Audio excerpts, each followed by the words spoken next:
Welcome to Fantasy Sports Daily, powered by FantasyGuru.com. Monday through Friday, 12 p.m. Eastern Standard Time, 9 a.m. Pacific. Ray Flowers breaks it all down for you from a fantasy sports perspective.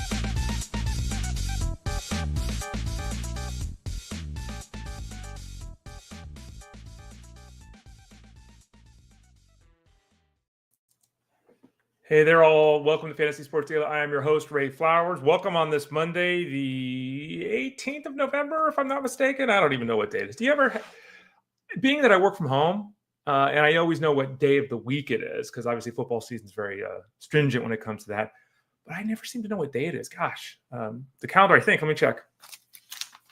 Yeah, it is the 18th. 18th of November. Welcome to the show on 18th of November. I'm Ray Flowers of FantasyGuru.com. You can find my work over at FG. You can also find my work on Twitter, Instagram, Blue Sky, all those places at The Ray Flowers. TikTok, I don't ever use it. I should start doing TikTok. I think that's something, right? Everyone, the kids are doing it. I'm probably 3 years too late on TikTok too. But you can find me over there. You can find me here on this show Monday, Tuesday, Thursday, Friday. You can find Justin Fensterman hosting it on Wednesdays. So Monday through Friday, as you're all aware, free show here, Fantasy Sports Daily, 12 o'clock Eastern Standard Time. We rock and roll Tuesday, Wednesday, Thursday, Friday. We have guests on from FantasyGuru.com. Today on Mondays, I'm solo, and I just blast through all the games on Sunday. What was good, what was bad, what happened. Here's what we're talking about today on the show. We'll go game by game and just talk about it.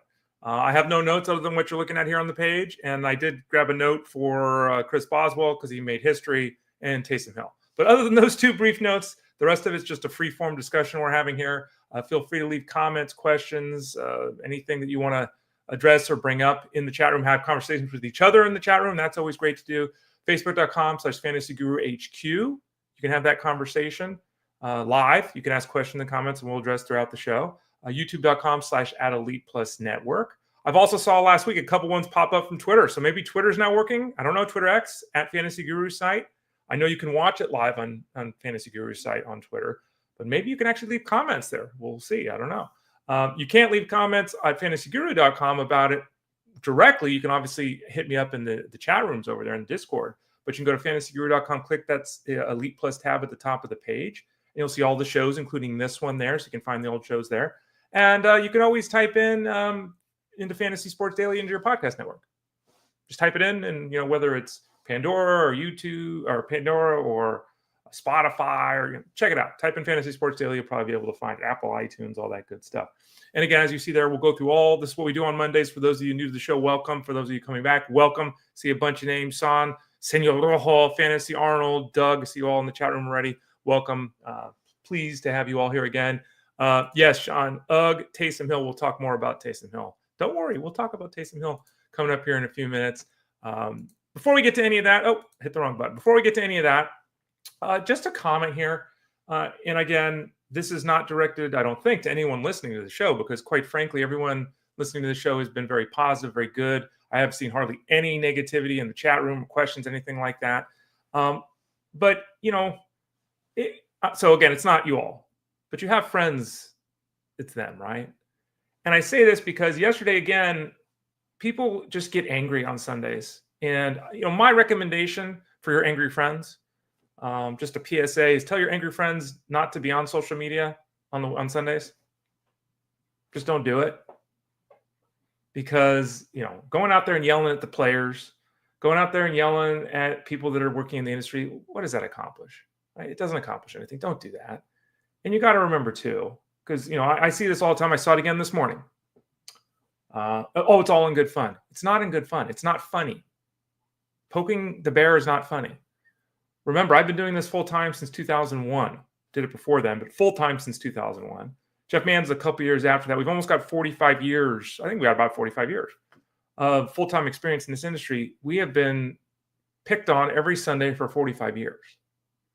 Okay. So nothing you say is going to be new or funny or anything. Don't do it. If you want to have an actual discussion, a back and forth, okay, you can try that.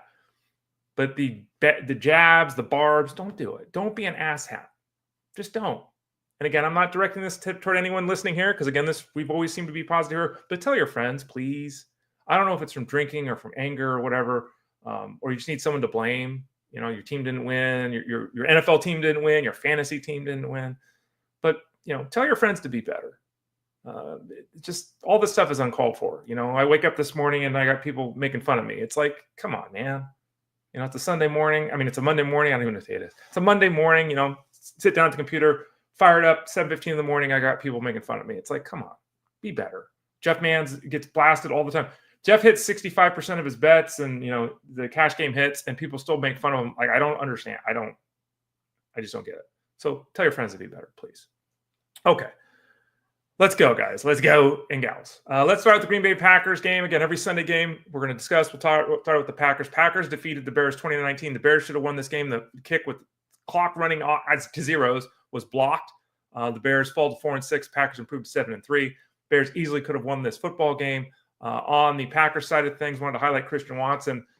Jordan Love completed 6 passes. Was for over like his 20 yards. I think it was 20 yards, 6 of them on 20-yard attempts. For like 180 of his yards, like 6 of his passes accounted for 180 of his passing yards. And you saw that directly reflected in Christian Watson, who only had 4 targets and only caught 4 passes, but had 150 yards. So he had a huge fantasy day. Didn't get in the end zone, which would have been nice. But, again, Love only threw 1 touchdown pass. This is a reminder of who Christian Watson can be. Remember, it was still 4 targets. It was only 4 catches. Christian Watson, I think this is his first game of 100 yards since 2022.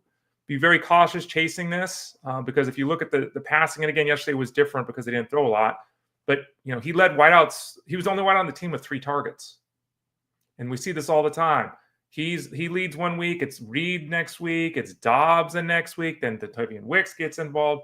Be very cautious chasing points with Watson. Not only has he been sporadic for the entirety of his career with the injuries, the production has been up and down too as a result. So don't chase. If you want to add him and he's out there, okay. But remember, he went for 150 yards, so everyone's going to be trying to add him. So don't spend a lot of money to add Christian Watson here and heading into week 12 of the NFL season. On the other side of the same, Roschon Johnson. The Bears changed their offensive coordinator. Caleb Williams looked better yesterday. He ran for, 70 yards? He ran for 70 yards. It looked solid as a passer, even though he didn't have a touchdown pass. Didn't turn the ball over through the air, didn't fumble the football. Played a more efficient game. And again, the Bears easily could have won this football game against a far better team in the Packers. But I want to talk about Roschon Johnson for a second because Roschon Johnson, DeAndre Swift got in the end zone. He had 71 yards and a touchdown, nice touchdown run, good blocking out from him. The lineman got out there and blasted the defensive back, opened the hole up. Swift got in the end zone. Roschon Johnson, 10 carries for 31 yards and a touchdown. Nothing exciting. It doesn't pop off the page. So it's not, let's start Roschon Johnson, but it is a little bit of a concern with DeAndre Swift. Because if you look at the usage here, both backs, Swift and Johnson, each had 2 goal line snaps. These are PFF numbers. Both had 2 goal line snaps. And the 2-minute drill was all Roschon Johnson. And the third downs, 7 to Johnson, only 1 to Swift.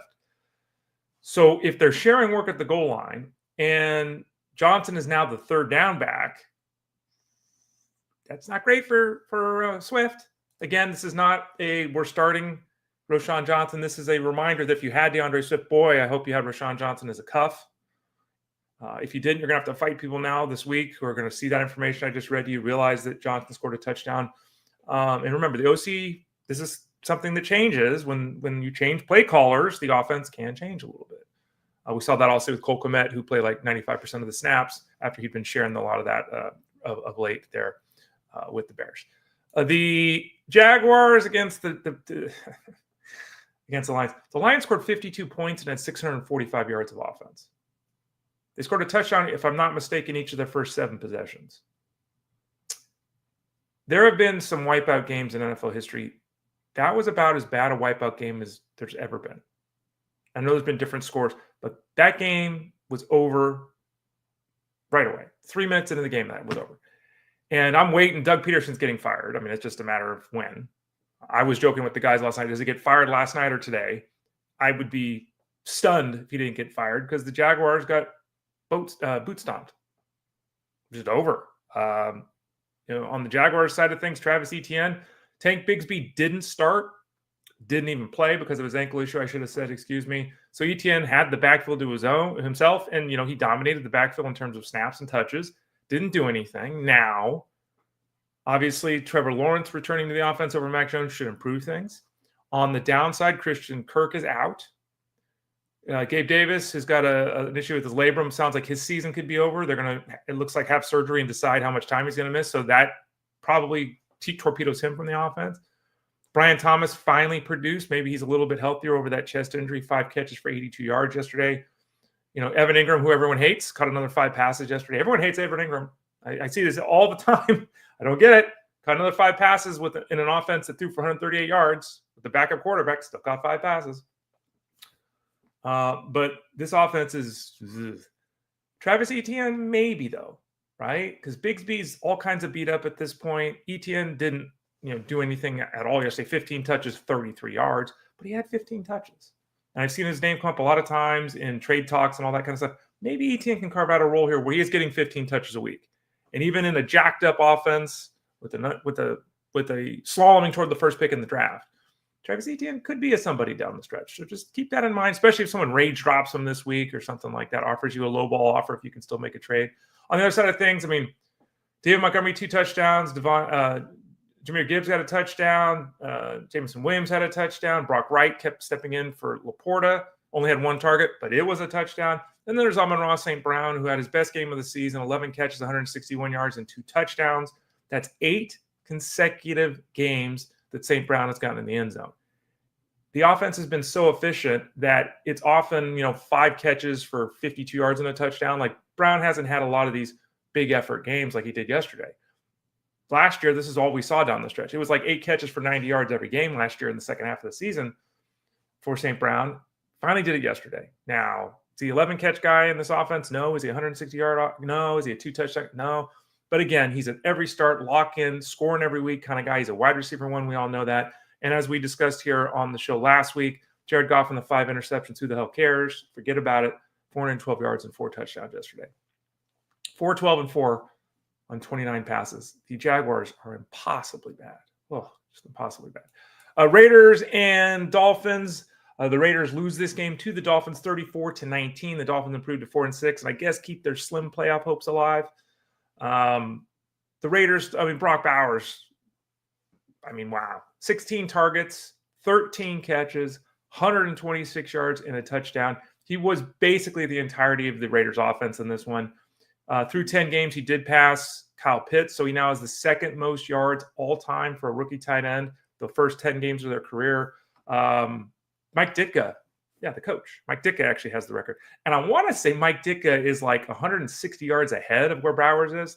Like Mike Ditka in his rookie season. Wow, go look up the numbers. But yeah, Brock Bowers is just the truth. And with all these tight ends, we saw Travis Kelce yesterday. Did I put him on the list? Or is Kansas City? I didn't put him on the list. I put Noah Gray on the list. We'll talk about it later. But he had 2 catches. Like Kelce comes in with 33 catches, 33 catches in 3 games. 2 catches yesterday. And here comes Brock Bowers just getting it done. And while we all debated, rookie tight ends, and we know this position isn't great, but, there's Hockenson, there's Kelce, there's Njoku, there's Laporta. Think of all the people, hopefully not you, because hopefully you listened to our advice at fantasyguru.com where we said, don't take Sam Laporta at his draft cost. It's way too expensive. That's a mistake. He has no chance to repeat what he did last year. Hopefully you didn't do that. And maybe you waited and grabbed Brock Bowers as the 9th tight end off the board, 8th tight end off the board. Maybe he fell in double digits for you. I don't know. As of right now, he's the number 1 tight end in fantasy. Number 1. Number 2 is Kittle. Number 3 is Kelce. Brock Bowers getting it done. And I don't think we're going to say Brock Bowers isn't going to do good things again next year like we did this year with Sam Laporta. Just saying. On the other side of things here in this game, when we look at the Dolphins, Jonnu Smith, huge game. 6 catches, 101 yards, and 2 touchdowns. He has become a much bigger piece of this offense with the Dolphins. And it's not good for the offense. Really. You had Tua Tagovailoa, 280 yards, 3 touchdowns, a really good game. If you watch that game, it's just boom, boom, boom. He takes his drop and throws it, takes his drop and throws it, takes his drop and throws it. There's no delaying. There's no waiting. There's no time to letting pressure get into him. He makes a read. If it's not there, he's throwing it to a second read. Like it's just boom, boom, boom. It's just out. And they're scheming to get Jonnu Smith involved, including at the goal line. Devon Achane had his touchdown at 100 yards from scrimmage. Tyreek Hill got in the end zone, 7 catches for 61 yards. Wasn't a big game, but he got in the end zone. Waddle, 3 targets, 2 catches, 27 yards. The number 2 pass catcher in this offense right now looks like Jonnu Smith. So for those of you streaming the tight ends, you grabbed him a couple of weeks ago, I assume. Jonnu Smith, to be fair, is a bigger part of this offense, had a huge game yesterday. The 3 games leading into yesterday was single-digit games. So it wasn't like, he's ripping up point totals every week. But he absolutely should be looked at as a tight end 1 at this point. That's totally fair. Don't go chasing last week's production, but totally fair to look at him. He is a significant part of the Miami offense at this point in time. The Rams beat the Patriots as they should have, 28-22. On the one side, Matthew Stafford's now got 10 touchdown passes the last 4 games. Yesterday was the second 4-touchdown game in that span. 4 touchdowns, 295 yards, no interceptions. He threw a touchdown to Puka Nacua, a tremendous diving catch in the end zone. If you didn't see it, you look it up. Cooper Kupp had a couple of touchdowns. He did a beautiful touch pass into the corner of the end zone to Colby Parkinson. Beautiful touch pass. Stafford was on it yesterday. And this offense looks completely reinvigorated with the return of Puka and Kupp. Duh. That's what happens when you get your 1 and 2 wide receivers back. But Stafford has looked much better of late. He's produced much better of late. Again, yesterday, he was dropping dimes all over the field against the Patriots. Kyren Williams didn't catch a pass. That's not ideal. He didn't get in the end zone. Oof. So, and I'm sure there's a few people now, it's a couple of weeks now without Kyren Williams getting in the end zone, people getting a little nervous. Still had 15 carries for 86 yards. Was the exact same guy on the ground he always is. He'll get back to catching 3 or 4 passes. He'll start getting in the end zone again. He's still fine. He's still starting all that. But this is Matthew Stafford, who we've had rising in the rankings the last couple of weeks. We've told a lot of people over the last couple of weeks, if you're looking at a quarterback down the stretch, add Matthew Stafford. We had him as a top 10 quarterback yesterday at fantasyguru.com in the rankings. I told a lot of people to play Matthew Stafford yesterday on Twitter X when I was answering start him, sit him over at fantasyguru.com. Not surprising he had a good day. 4 touchdowns? Okay, right. We didn't expect that. But a good day against the Patriots, not unexpected. And that offense is really starting to get going. And the Rams are now 5-5. Excuse me. With the Niners forgetting how to win football games in the fourth quarter, Rams are in the playoff hunt. Patriots fall to 3-8. On the Patriots side of things, Drake May, every start Drake May has made, he's had a 15-yard run. Pretty impressive. A couple of touchdowns, 282 yards from him. He also lost a fumble, threw a pick. Okay. Kendrick Bourne is the guy I wanted to single out. Kendrick Bourne, you look at his receiving core, and it's Hunter Henry, 6 catches, 63 yards. He's always the number 1 or 2 pass catcher. The other guy's usually Demario Douglas, 5 for 59 yesterday. So Douglas and Henry are both in the 8 to 10 point a week zone. Both very boring plays, but both guys you can stick in there. Trying to figure out what they're doing with that other spot. Tyquan Thornton was released. Was pulled for a little bit. Boutte had 6 targets and 4 catches yesterday, but only 33 yards. The leader yesterday was Kendrick Bourne, who had 5 catches for 70 yards and a touchdown. Kendrick Bourne didn't get a look last week. And we heard out of the Patriots camp, well, we got all these young guys. We're trying to figure it out. And, Bourne's just going to have to take a seat on the back burner. So anyone that even had Bourne or was considering adding Bourne, during the bye week here, anyone that was considering doing that, then he goes out and has the best game of the season, 5 for 70 and 1. I don't really know what's going on here with the receiving core. They're trying to figure it out. I anticipated Bourne being a significant part of this pass catching offense when he came back from his injury. There have been ups and downs. Yesterday was a huge up. By the way they used him yesterday, by the way he was on the field, all that kind of stuff, he is now somebody, again, I think, who's back in that dart throw conversation. As you can see there on the screen, if you're watching the video with me live, this is bye week again. It's one of those 2 weeks this year where we have multiple times 3 teams on bye. We've got the Jets, Bills, Bengals, Falcons, Saints, and Jaguars all on bye weeks. 6 teams on bye weeks. If you're in a deep league, maybe Kendrick Bourne. No, but maybe. Just something to think about with them. Cleveland fell to the Saints 35-14. This one was surprising. And let's start on one side with the Browns before we get to what everyone's waiting for, the Taysom Hill portion of the show. Nick Chubb was okay yesterday. He averaged 4.5 yards a carry. The problem is 11 carries for 50 yards. The Browns' offensive line is not good. They've got injuries. It's not the offensive line that Nick Chubb ran behind in his prime. We've talked about this all year long. This is not news. It should be news to anybody, right? We talked about this. That's part number one. Part number two, as we've also talked about all up to the lead up of Chubb returning, Chubb just doesn't quite have it now. And when I say have it, he's not the guy he was 2 years ago. Now, is that surprising? No. He had a catastrophic, and I'm not using the word lightly, a catastrophic knee injury. It's pretty remarkable he made it back at this point to be an actual NFL running back, if we're being honest. So a lot of people were really, excited, but Chubb was trending towards starting for some people yesterday. I think we had him as running back 25, something like that in the rankings.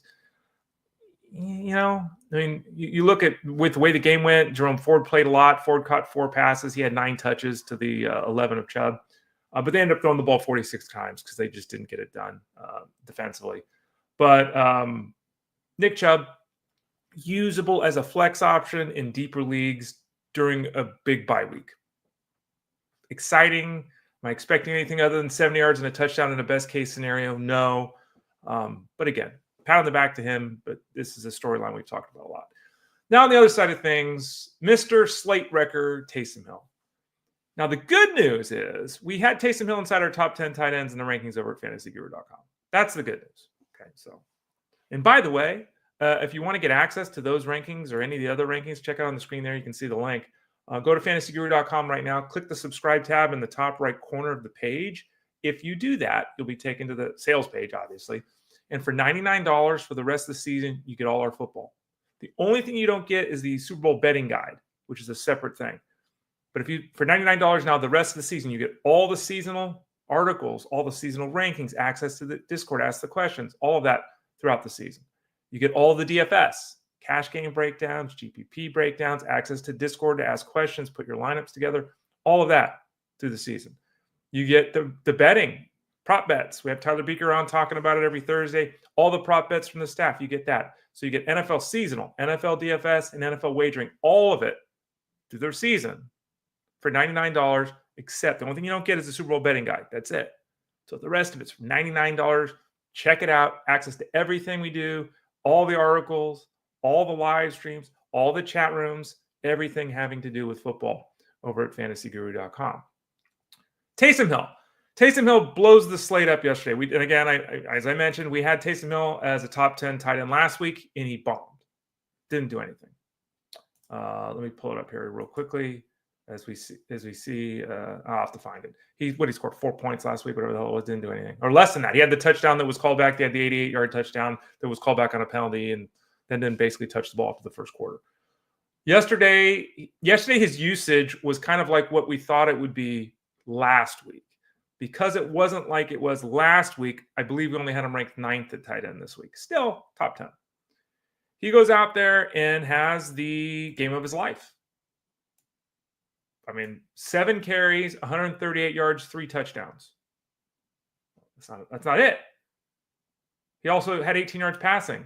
That's not it. He caught 8 balls for 50 yards. Utterly absurd. Really utterly absurd. 8 catches, absurd. 3 touchdowns, absurd. 1,000 yards rushing, absurd. All these things are absurd. Depending on your scoring system, 45 to 50 points. Jared Goff threw for 429 yards and 4 touchdowns, 35 points. So Taysom Hill went bonkers. Now, I say this all the time we talk about Taysom Hill, and I'll bring it up here again. Okay? By the way, the 138 yards and the 3 touchdowns were all out of the Wildcat. That's the most the Next Gen Stats has ever seen. So the yards and the touchdowns out of the Wildcat, showing you the historic nature of the performance. And then the 8 catches for 50 yards is laughable. But Taysom Hill yesterday, who had this 45, 50-point game, who won matchups, all that kind of stuff.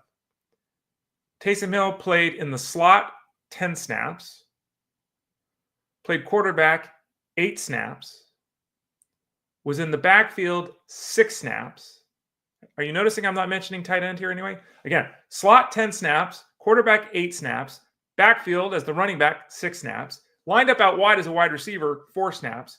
He played 4 of his snaps out of the tight end spot. For the love of God, for the 1,000th time, can we please stop listing Taysom Hill as a tight end. Please. He doesn't play tight end. The greatest tight end game we've seen in forever, right? He played 4 snaps at tight end. He doesn't play tight end. He's not a tight end. It's an embarrassment, and it's a cheat code that is freaking wrong. You're losing matchups or winning matchups. Either way, it depends, what side of this you're on. By, in essence, being allowed to cheat. What are we doing? Moving forward, Taysom Hill, you look at Taysom Hill's point totals. Here are his point totals for each game this season. 5, 3, 14, 7, 16, 7, 47. In average, he's averaging about 14 points. And so on average, if he's considered a tight end, you're doing pretty great. Now, there's missed games here. He missed 4 games. He's had 2 games under 5 points. He had 2 other games of 7 points. It's very traditional tight end. It's just that ceiling game that we saw yesterday is something he can bring that no one else at the position can bring. But again, he doesn't actually play the position, so it's cheating. Just what it is. All right, let's talk about the next game on the list here, the Colts and the Jets. And I got to tell you, Anthony Richardson had a good game. And he still can't make the underneath touch pass, but he was on with the deep ball. On both of his touchdowns, he's 245 pounds. On both of his touchdowns, 205-pound defensive backs tried to tackle him and got run over. He legitimately ran over a defensive back on both his touchdowns. And this is the shades of Cam Newton, right? Defensive backs can't tackle Anthony Richardson. He's a linebacker size. They need a linebacker. So he gets on these matchups where he gets out and he's running, and he's running at you and you're outweighed by 40 pounds. You're thinking to yourself, crap. Let's not get posterized. So I end up on ESPN. That's about all you're thinking. So he had 2 rushing touchdowns yesterday, threw for 272 yards and a touchdown. A massive fantasy day. Eyeball looked better. Still, again, there's still issues he has, still problems he has. The underneath stuff still not good. Josh Downs made a beautiful diving catch for his 31-yarder. Was not a good pass. He made a beautiful diving catch. Did get in the end zone. Downs 5 for 84 and a score. Had a good game. Michael Pittman had 5 for 46 yards. He had a drop. Should have been 6 catches. Both those guys performed. Pierce caught 3 of his 4 targets for 74 yards. And while I said last week about Anthony Richardson, I have him in 1 league, Superflex League. It's the Jeff Mann's home league. I started him this week, okay? I said all week he's not a quarterback 1. I wouldn't feel comfortable starting him with the quarterback 1. Don't take any of that back because I also said I need to see it. If he looks different, we'll reassess. He looked different. So now we're back into that conversation with Anthony Richardson. Can he be a weekly starter in the fantasy space? Not can he have a blow-up game like Taysom Hill? Because he can. We saw it yesterday. Is there consistency to his game? That's the next piece. That's the next key to him. Starting as a quarterback 1, again, you've got to have a quarterback 1 by now, right? Superflex leagues, 2 QB leagues, great. 1 quarterback leagues, again, scored 3 touchdowns, including 2 rushing. This is what he could do in every game. So I think at the end, even though the numbers were good and they won the game 28-27, it was the way he looked. And I know Jeff Mans doesn't like that, but he'll agree with me. He looked pretty good. On the other side of things, this is the Jets. I just said earlier the Jaguars are embarrassing. The Jets are embarrassing. They have a really talented football team. Really talented. And they're 3-8, and they lost to the Colts. To a quarterback in Anthony Richardson who's played like ass prior to yesterday. Oof. Couldn't happen to a nicer guy than Aaron Rodgers. Aaron Rodgers basically, if you missed it, basically said, I'd love to play football next year. I don't know if the Jets even want him back next year. Someone was asking me in chat earlier, you think they'd bench him? I was like, I don't think they'll bench Aaron Rodgers. No, I don't think they'll do that. But this team is so done, it's shocking. If they were 8-3 right now, I don't think the world would be stunned by that. They're 3-8. And we are stunned by that. But the bottom line is Rodgers, 184 yards, 2 touchdowns, no picks. Numbers look okay. 22 for 29 looks okay. He is starting to look more and more like Kirk Cousins. He lost the ability to be mobile, to slide, and he doesn't do that anymore. It's even jogging to the sidelines, it doesn't look right. He's just not He's just not right anymore physically. Arm still looks good. He can still make decisions and throw passes and complete and still toss a spiral, 8 yards out into the flat as well as anyone. Yeah. But there's no dynamism to his game anymore. And you saw this yesterday, Devontae Adams, 6 catches for 72 yards. Okay. But Garrett Wilson, 4 catches for 18 yards. He still has 8 targets. So he still led the team in targets to Garrett Wilson. But yesterday. And, when you're working with a Hall of Fame quarterback, how do you catch 4 passes for 18 yards? Like, come on. Still start Garrett Wilson. He's still a wide receiver 2. Devontae Adams, still a wide receiver 2. These 2 guys had 15 of the 29 targets. Obviously, it's more than a half. That's more than a 50% target share for the 2 guys. But Garrett Wilson, just a rough outing yesterday. That 4 for 18, that should have been 6 for 70. Come on, man. But the Jets fall to 3-8, and they're freaking awful. Just awful. Who are they going to fire next? They can't fire. Who are they going to? Another coach going to get fired? The Steelers defeated the Ravens 18-16. Steelers won a football game against a very good Ravens club to move to 8-2. The Ravens fall to 7-4. The Steelers did not score an offensive point. It was all field goals. And here's the other note I had on the day because I wanted to make sure I got this right. Chris Boswell has been special this year, but he was never better than yesterday. 6 for 6 on field goals. On the other side of things, Justin Tucker, excuse me. He's missing field goals. I mean, just not good. This is the worst. I think it's his worst. No, I know it is his worst kicking percentage ever. He's just bad, woefully missing out on expectations. And then on the other side, we got Chris Boswell, who wins the football game for the Steelers. Again, they won this game by 2 points on his leg. All 6 field goals led to all 18 points for the Steelers. The 6 field goals tied a career best mark for him. I'm surprised he has another game of 6 field goals because that's a massive number. The 6 marks the most ever converted at the new Steeler Stadium.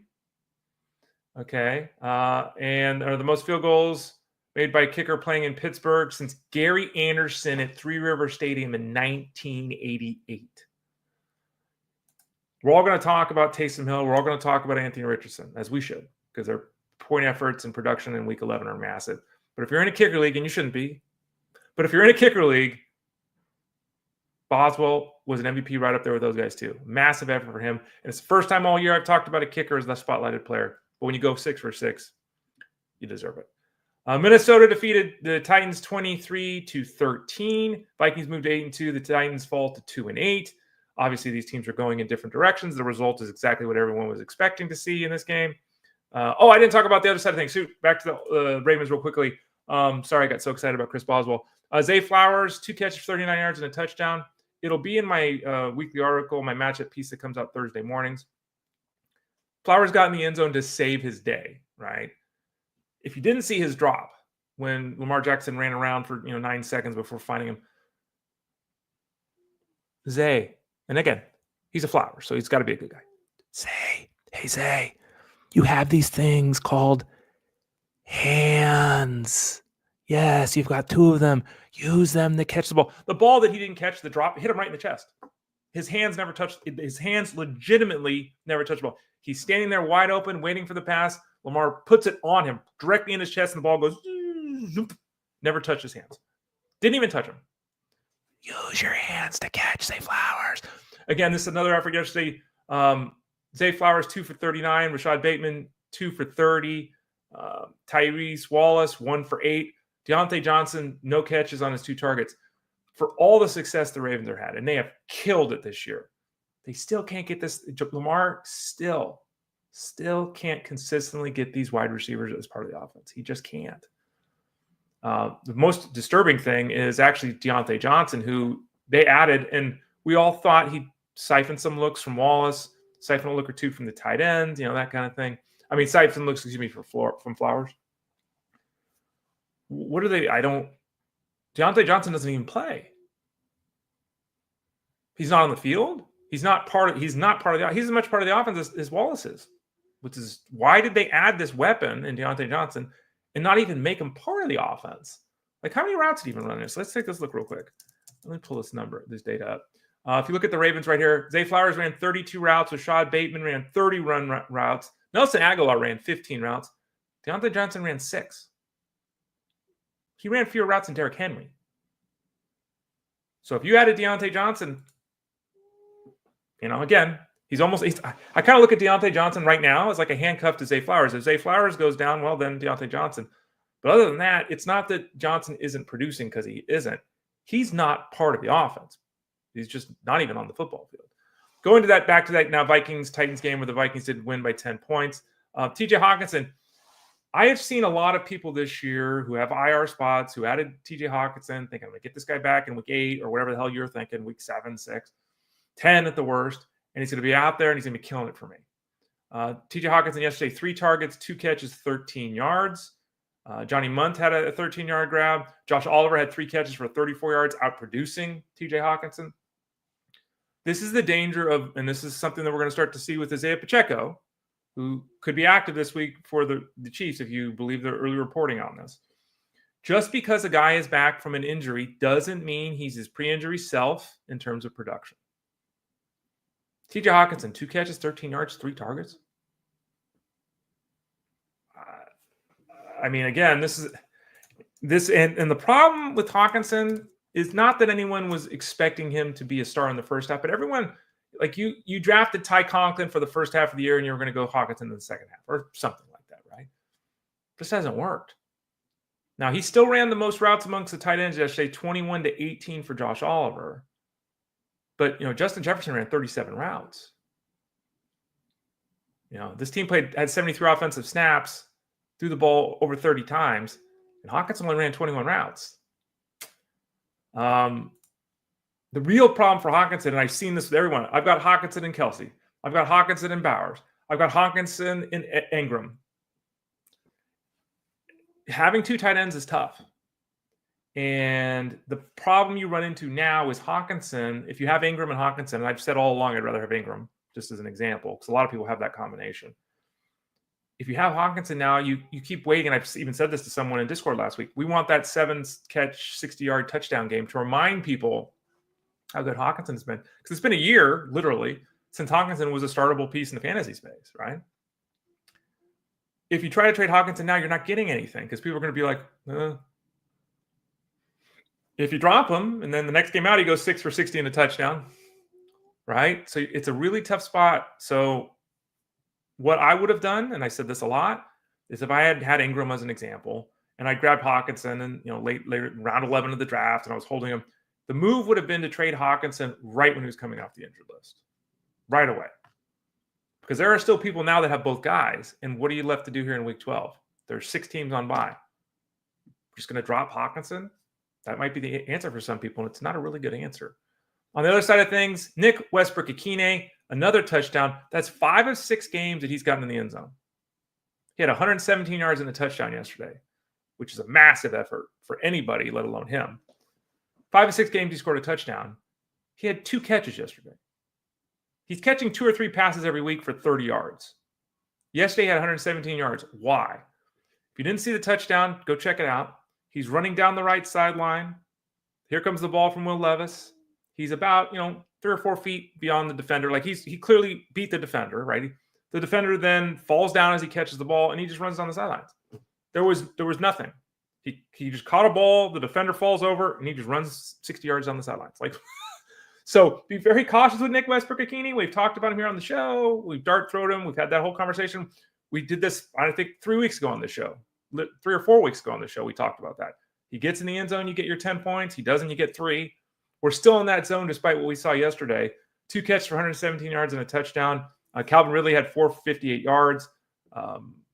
Pollard didn't do anything on the ground. Spears got hurt. He didn't do anything on the ground. Will Levis actually led the Titans in rushing yards yesterday. That offense, starting to get, and I've said this on the show too, Tony Pollard starting to make me a little nervous. 9 carries for 15 yards yesterday. 2 catches for 14 yards. Tajay Spears beat up, though. We'll have to watch for more information on that moving forward. Atlanta got a boat raced. 38-6. They fell to the Broncos. The Broncos tied the Falcons now. They're both 6-5. Drake London. There's a lot of Drake London, Patrick Surtain, do I start him and all that? And in the end, he had 3 catches for 61 yards. He lost a catch on a penalty. He had 7 targets. This team didn't do anything. They threw the ball 31 times and didn't even have 200 passing yards. And they scored 6 points. So the game really couldn't have gone much worse from a Falcons perspective. Just say Tyler Algier he had 1 touch. He had 4 snaps. Didn't even see the field because they were in catch-up mode all game. There were scenarios where, and there are scenarios where people have, 4 of the top 15 wide receivers. Okay. There's a lot of other scenarios, which are the normal ones, where you don't have those guys. I understand being nervous about Surtain and everything yesterday. And again, 9 points from London. Wasn't a good game. But for the majority of people that asked me yesterday, do I start London? I said start London. And I know Jeff Mann said something similar on the Elite Sports Show Monday through Friday on SiriusXM Fantasy Sports Radio from 10 to 1. From 3 to 6 Eastern. When I'm not here on Wednesdays on this show, I'm on with him on that show. I know Jeff Mann's said the same thing on his show. It's like, look, you got to get into the habit of starting the right players. London is the right player. He's their top receiver yesterday. He's been their top receiver all season long. Sounds like Mooney's leg issue is a minor one, so there's hope that he'll play the next game for the Falcons, which is good news for the team. London could have been sat, but there weren't many teams that had 3 better guys. Now, if you're in a 10-team league and you start 2 wide receivers, okay, we talk about this all the time. But, this is Kirk Cousins. This is not, Tommy DeVito starting. This is Kirk Cousins starting. That is different, too, even when you're facing a guy like Surtain. On the other side of things,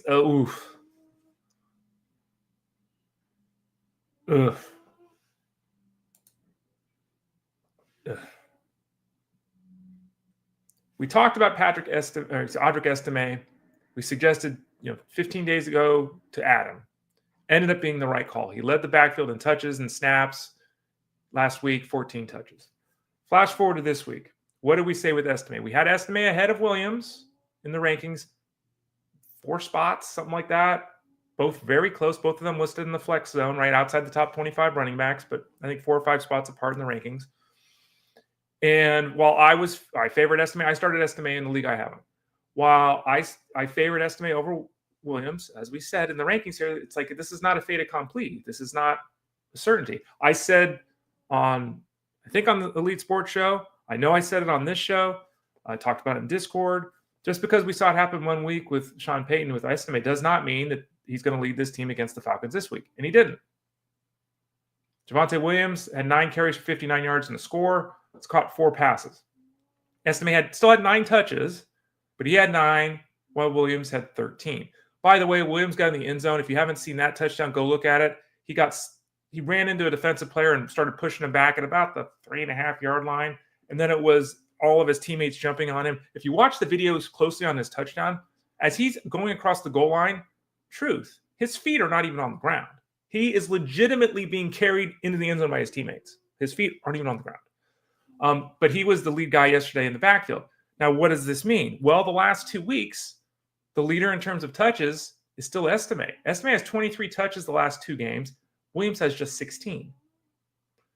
Last week's domination made that the case for Estime. But remember, he still had 9 touches this week. And Williams only had 13. And this is the problem. They have a great day, 4 touchdown passes, 300 yards from Nix. They win a football game. They smoke the Falcons. Who is the lead running back for this team? And this is why all week long when people are saying, do I drop Williams to add Estime? We said over and over and over and over and over and over and over. If you have Williams, keep Williams, add Estime. Even if you made the move, if you didn't make the move or whatever, I don't know what to tell you moving forward. We're going to have to continue to dig into this. But again, the last 2 weeks, Estime still has a significant touch lead. Even if yesterday, the leader in the fantasy space was Javonte Williams. On the other side of things, in the Seattle game against the Niners lost another football game they should have won. They fall to 5-5. The Niners easily could have 7 victories. Easily could even be 8. Just terrible. Losing games late. Late field goal to win the football game, or late 13-yard touchdown run from Geno Smith, to win the football game. Right at the end too. Just oof. On the Seattle side of things, every Sunday morning on Twitter at SiriusXM Fantasy from 10 to 1 Eastern, I'm answering questions. Remember, don't send me questions to my personal account on Sundays. Won't see them. Don't send me questions in Discord on Sundays. Won't see them. Okay. Only 10 to 1 Eastern at SiriusXM Fantasy, and DM your questions. I don't remember having an elite player, which I consider DK Metcalf to be, having more questions about an elite player than I did about DK Metcalf yesterday. If I had less than 100 questions, and seriously, if I had less than 100 questions about do I start DK Metcalf yesterday, I'd be surprised. I'm putting it at over 100 questions. Now, I get it. It's the Niners. Ooh. I get it. The offense isn't great. I get it. He's missed time with injury. As I tweeted out yesterday on the Sirius account, he's an auto start. Period. The big receiver yesterday was JSN, 10 catches for 110 yards, a huge game for him. Tyler Lockett is not being phased out of the offense, but he is now the third weapon in this offense, 2 for 19. We've seen this for weeks now. JSN has passed him in the pecking order. Did Metcalf have a huge game? No, he didn't. He did not. But he had 9 targets. He caught 7 of them for 70 yards. If you have DK Metcalf, I'll reiterate what I said yesterday before game action. What I've been saying all along. He's an auto start. Don't send me questions about should you start DK Metcalf. And if you are one of these people, and I see these teams all the time. Good for you for having the greatest team of all time at the wide receiver spot. You got 5 top 18 guys. Maybe you don't start DK Metcalf some weeks. But for 99% of you, he's an auto start. So just start him. Not a huge game yesterday, but 7 for 70. Still a pretty good effort from DK Metcalf. On the other side of things, Jauan Jennings and Brock Purdy almost won this football game for the Niners. Christian McCaffrey was fine. He had his 23 touches and got his 100 scrimmage yards. Didn't get in the end zone. Another game where, he's fine, but he's lacking that little bit that he had last year before the injuries. You look at Deebo Samuel. He was fine. He didn't do anything. There was a lot when we learned that George Kittle wasn't going to play. A lot of hope that Jennings and or Pearsall would both have big games because now we're getting 5 or 6 targets to Kittle out of the way. We're getting red zone looks for these other guys. Pearsall did nothing. 2 targets, didn't have a catch. Bombed. Straight bombed. 0. Nothing. Jauan Jennings, 11 targets, 10 catches, 91 yards, and a touchdown. About the only thing that didn't impress yesterday for Jauan Jennings was his touchdown where he wasn't covered, which is interesting. If you saw it, Jennings is making contested catches. He's high-pointing the football. Everyone's talking about the run where he carried 3 Seattle players over the first down marker. That dude was in beast mode yesterday. Speaking of a Seattle game with Marshawn Lynch, beast mode was Jauan Jennings. And at this point, Jeff and I had a debate about this. And who is it, Pearsall or Jennings? Who do you want? He said Pearsall. I said Jennings. We both said it was really close. It's kind of 50-50. Jennings Pearsall was the guy last week when he got in the end zone. This week it's Jennings. With the way Jennings was utilized yesterday and the way he looked in addition to the way he was utilized, it's getting harder and harder to say he's not the number 1 wide receiver, and it's not Deebo Samuel. I know. It's getting harder to say because I still have always maintained, and I know Jeff does too, that this offense really goes through Deebo Samuel. It's not Christian McCaffrey. It's not Brock Purdy. It's actually Deebo Samuel. But Jauan Jennings, can't ignore Jauan Jennings anymore. So I'm really confident that the next time the Niners play a football game, which is this week, that we're going to get Jennings higher in the rankings than we have. That was a really impressive game yesterday for Jauan Jennings. Kansas City and Buffalo, the game of the day. The Bills won 30-21. Truth here, Josh Allen's really good. Patrick Mahomes had a couple of picks, but he threw for 3 touchdowns. There it was. I said this earlier in the show. We have Taysom Hill, the non-tight end, going nuts. We have Travis Kelce, who had caught 32 passes the last 3 games. Noah Gray, 4 catches, 2 touchdowns. Travis Kelce, 4 targets, 2 catches, 8 yards. Oof. Kelsey's rolling along. Second greatest 3-game run of all time in terms of receptions for a tight end. 2 catches, 8 yards, and Noah Gray scores 2 touchdowns. These things happen. We see it every day with the backup tight end. Every game, every Sunday, game day, backup tight ends are scoring touchdowns. If Kelsey had caught 6 balls for 60 yards and Gray got in the end zone a couple of times, well, shoot, but okay.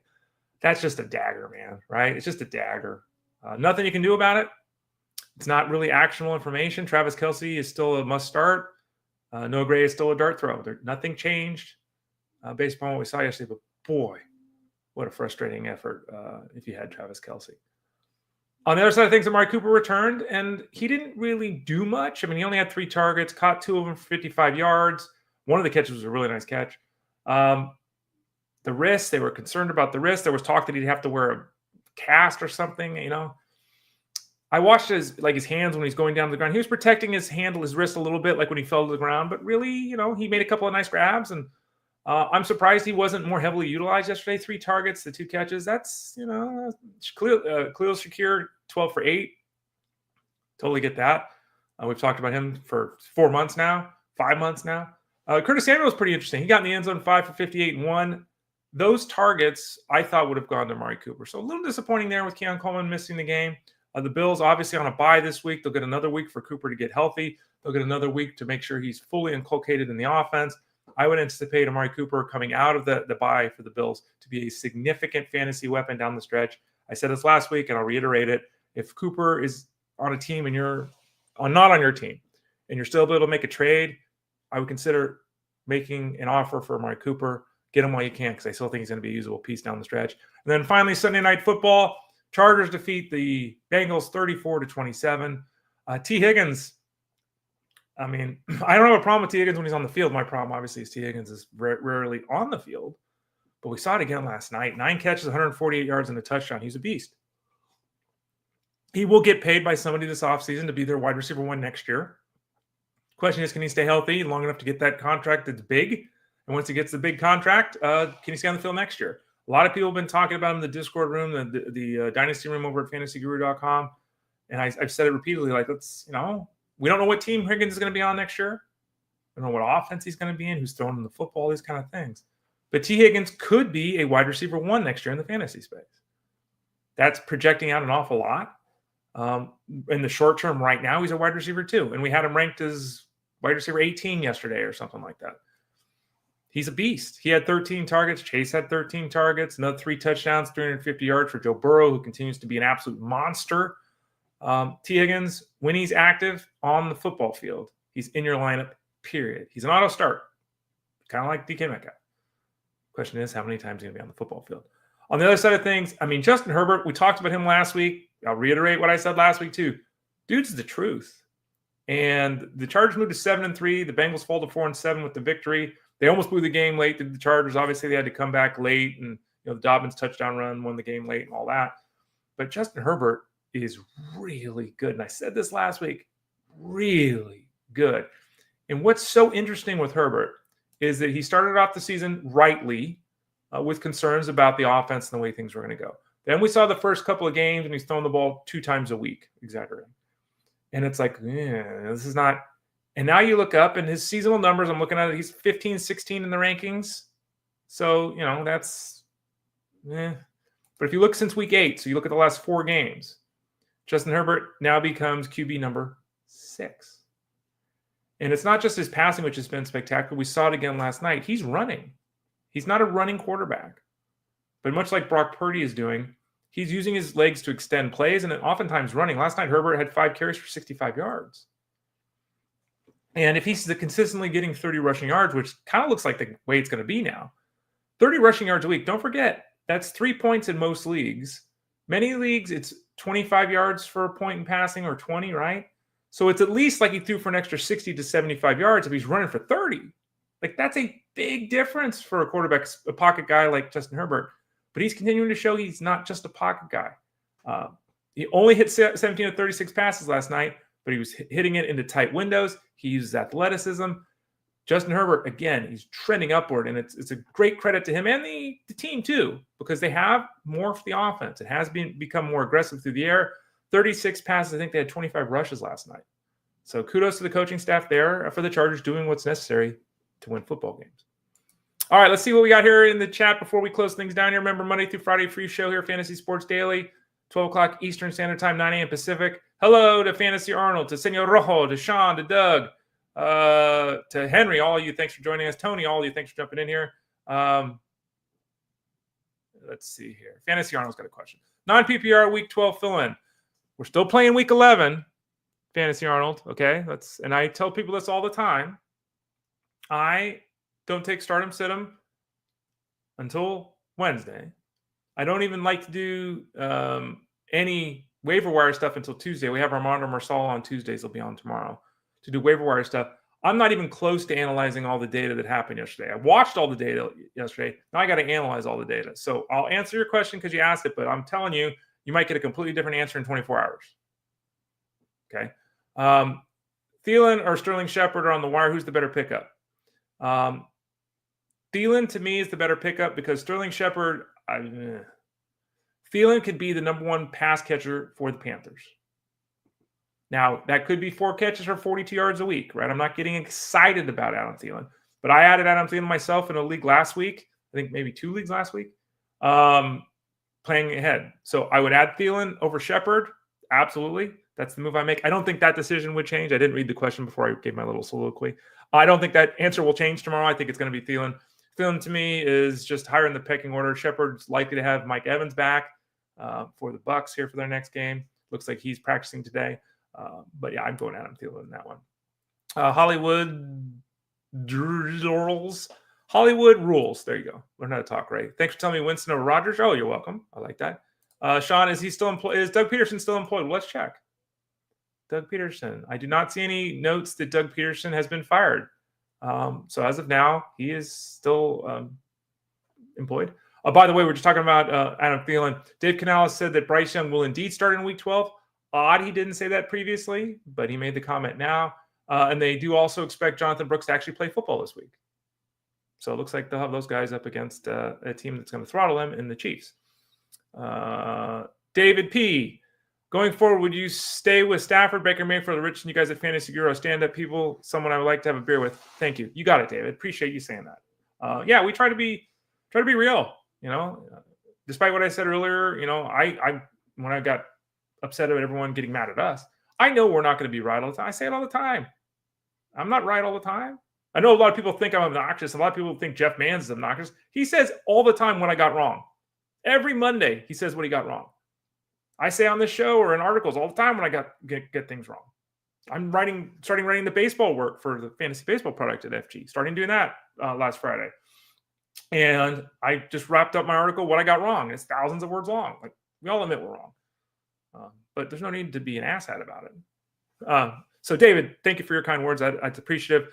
For me, I've always thought Mayfield will regress. We've seen that a little bit of that now. He's without Godwin. Evans should return, so that will help. I would say Stafford is my guy. Richardson is the same he's always been. And I don't like this style of quarterback for the very reason that we've seen with Richardson this year. Not only did he get benched, he's gotten hurt. There's been games where he's just been flat out freaking awful. There was a game yesterday where he's beautiful. The volatility quotient with Richardson is sky high. With Matthew Stafford, it's way down here. Way down here. Now, Stafford needs to throw 4 touchdown passes like he did yesterday to even things out, and he's not going to do that frequently. So Richardson still has the high, but if it was my team, Stafford's my 1, Richardson's my 2. If you only have one quarterback league, if you're trying to, which one of these guys you want to start the rest of the way, I'm going Matthew Stafford, even though I admit that Richardson's got the ability to score more. There you go. Ray, what are your thoughts on Disley rest of the season, according to Senor Rojo? He is a tight end 1. Thinking if we go back to the preseason, Jeff Manns identified this in the offseason. So this is like back in June when he's doing the coaching breakdowns that are such a big part of the preseason product at FG. He went back then and said, look, with the way this offense, with Roman, with what's-his-face, the head coach, I'm drawing a total blank on, Harbaugh, even though I can see his face. With Harbaugh and Roman there, the way this offense is going to operate with the receiving core they have at the wide receiver spot, it's going to be a tight end here. Let's go Hayden Hurst. Didn't turn out to be Hayden Hurst. It turned out to be Will Disley. Disley, a much better blocker than Hurst. Hurst, in essence, was added to be the pass catcher. Disley was added to be the blocker. Now, Hurst didn't perform, got hurt, and Disley stepped forward into that role. So this is not a surprise that a tight end is having success in this offense. This was predicted. It is a different player than we predicted for the reasons I just spoke of. But Disley right now is a tight end 1. And it's not a top 3 tight end. It's not a top 5 tight end. It's a bottom half tight end 1. But it's 4 catches for 45 yards every week. And while you say that, you're like, oh, come on, Ray. look around. How many tight ends are going 445 every week? Even though this position has been better this year than we kind of thought it would be in some sense, in some respects, even though a lot of the top guys have not performed. Still getting 9 points every single week. Think Pat Freiermuth. You thought you were getting that earlier in the year, right? Where'd that go? So, yeah, Disley's a weekly starter. It's not sexy, but he's a weekly starter. Sean, are the Dolphins more dink and dunk than deep ball? Yeah, they have to be. They don't want Tua Tagovailoa getting hit. They want him getting rid of the ball. They have concerns about their offensive line. So it's read, throw. And it might be read, throw. But he's throwing the ball in under 2.5 seconds. He's just getting it out. Read, throw. Read, throw. Read, throw. This is what they're doing. And I don't expect that to change at this point in time. Yeah. Well, then again, John, yeah, Stafford has a rough matchup next week. Fair. There you go. Hunter Henry's still getting it done. He is, and he's another one of these guys. He's very much in the Will Disley zone. 4 or 5 catches, 45, 50 yards, hoping they get in the end zone every once in a while. Angelo, there you go, Angelo. Top scorer this year this week other than Stafford was Mr. Boswell. Yeah. Especially some leagues it just, points for the field goal. So, 6 field goals would have got you 18 points. Other ones, it's distance and all these kind of things. Some have multipliers if you get above, 4 kick field goals in a game or whatever. Boswell got it done. List, and Angelo says, list him as a permanent flex. No, that's exactly the argument that I have made all along, and it's where Taysom Hill should be. He's not a quarterback either. He shouldn't be listed as a quarterback. Definitely shouldn't be listed as a tight end because he doesn't play tight end. He should be listed as a flex. We do this in baseball. We have DH, UT only guys. You don't play a position. You don't have a position. You're the UT. We have a position in football, flex. Why is he not a flex play? Taysom Hill should be a flex play. That should be his only position, flex. Don't know why it's not the case. Let's see here. Taysom Hill's on the wire in both of my legs. I hope everyone goes after him everyone goes after him so I can get my pick with the number 4 waiver wire. Yeah, that'll happen. Everyone's gonna blow budgets this week to add Taysom Hill. They've always done that. That's how things roll with Taysom Hill. Let's see here. I'm rolling through his word. Lots of comments today. Good. I like that, folks. Good job. Jeff Mann's more annoying gadget player, Taysom Hill or Cordell Patterson? Ooh, good question, Tony. I'm going to say Taysom Hill because did you see the comments from the interim head coach? It said that he's one of the best players in the football. And if someone was arguing with Jeff on social media yesterday saying that Taysom Hill, is a borderline Hall of Fame player because of all the things he can do. Taysom Hill would be my answer to that question without knowing. And like Sean said, Taysom Hill by a mile. I have no idea, Sean, where Deontay Johnson is. Angelo McConkey's stock is going up. Sure it is. Yeah, he's a weekly wide receiver 3. Saw it again last night. Played through the shoulder issue. Had the 6 catches over the 123 yards. Was what? A big number. A big performance for him. Patterson at least doesn't play quarterback. That's true. Thank goodness. Though I bet Arthur Smith would love to run around the Wildcat 12 times a game if he could. Angelo and Sean, you guys having a big conversation. Look at the two of you back and forth. I love that. Here's a good question. By the way, this just came out this morning. Not official. This is Adam Schefter, though. So it's basically official, right? Daniel Jones is likely to be removed as a starter for the Giants. They're worried about him getting injured this year down the stretch. If he gets injured this year down the stretch, he's then owed $23 million guaranteed next year. We saw the Broncos do this exact same thing last year with Russell Wilson, right? So it's almost certain that Daniel Jones is done. I added Drew Lock last week in my Superflex League. I have Anthony Richardson, so that's good. Now Richardson's back to playing, and I don't have to worry about the fact that I added Drew Lock. With Adam Schefter reporting that Tommy DeVito is going to be the quarterback. How bad is Drew Lock? Like what? Tommy DeVito is going to be the quarterback? Tommy DeVito is not the answer for the Giants. It's not the answer. Tommy DeVito is going to be the starter according to Adam Schefter, where they bench Daniel Jones, and Drew Lock is still going to be the number 2 quarterback.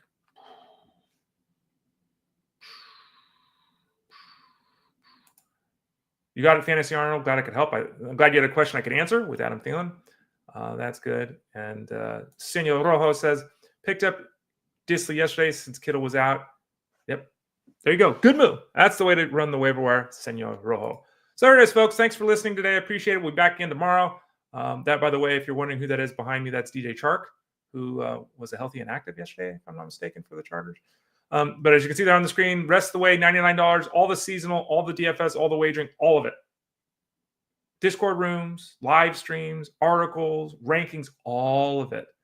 For the seasonal football, DFS football, wagering football, click the subscribe tab in the top right corner of fantasyguru.com and get signed up. $99 the rest of the way for everything for the football season, minus that Super Bowl betting guide.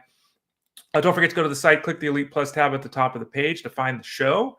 You can also find the show always stored at facebook.com/fantasyguruhq, on Twitter X, at Fantasy Guru site, always on YouTube. So if you want to watch it, stop it, pause it, all those kind of things, youtube.com/@ElitePlusNetwork. We're here with you every day, Monday through Friday, 12 o'clock Eastern Standard Time. Tomorrow's a Tuesday, so we will dive into the waiver wire a little bit more, or directly actually, with Armand or Marcel. He'll be joining us at about 12:30, as all our guests do, Tuesday through Friday, about 12:30 Eastern Standard Time.